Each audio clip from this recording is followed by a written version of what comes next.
Reading for pleasure. 5A. Listen. Good evening. I'm Phil Dowland, and this is part 3 of our series, Science in the Arts.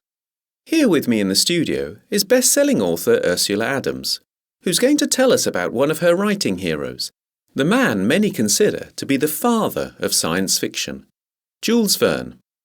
Hi Phil, it's good to be here. Yes, Jules Verne was truly one of the greats, and his influence on the world of science fiction has been enormous. So, he's one of the earliest sci-fi authors, right? That's right. He was born in France in 1828 and actually started writing while he was still at school. He wrote a lot too. In his lifetime, he produced over 60 novels, as well as a large number of short stories, plays and essays. And his works have been translated into more than 140 languages. Why do you think people still read him? Isn't the science completely out of date? Well, of course it is, but people don't care about that. What is extraordinary about him is that he wanted to use scientific facts to make stories that would be as exciting as possible for readers. But he also tried to imagine how things would be in places human beings hadn't yet managed to explore. In his novel 20,000 Leagues Under the Sea, for example, one of his most famous books, much of the action takes place inside a submarine called Nautilus.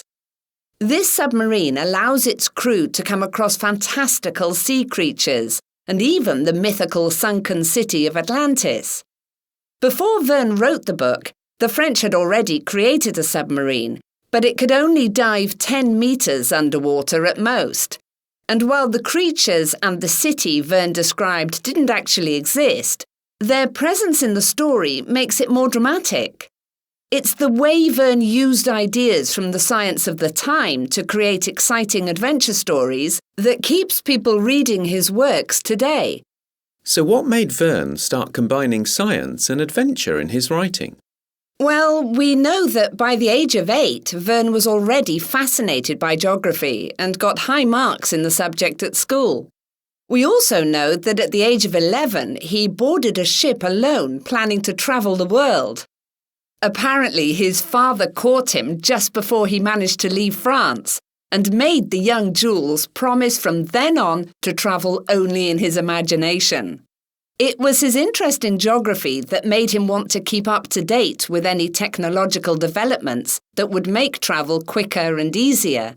And he loved spending time in the library finding factual information to include in his novels. So it's lucky for us that his father caught him when he did. OK, let's go to a short break.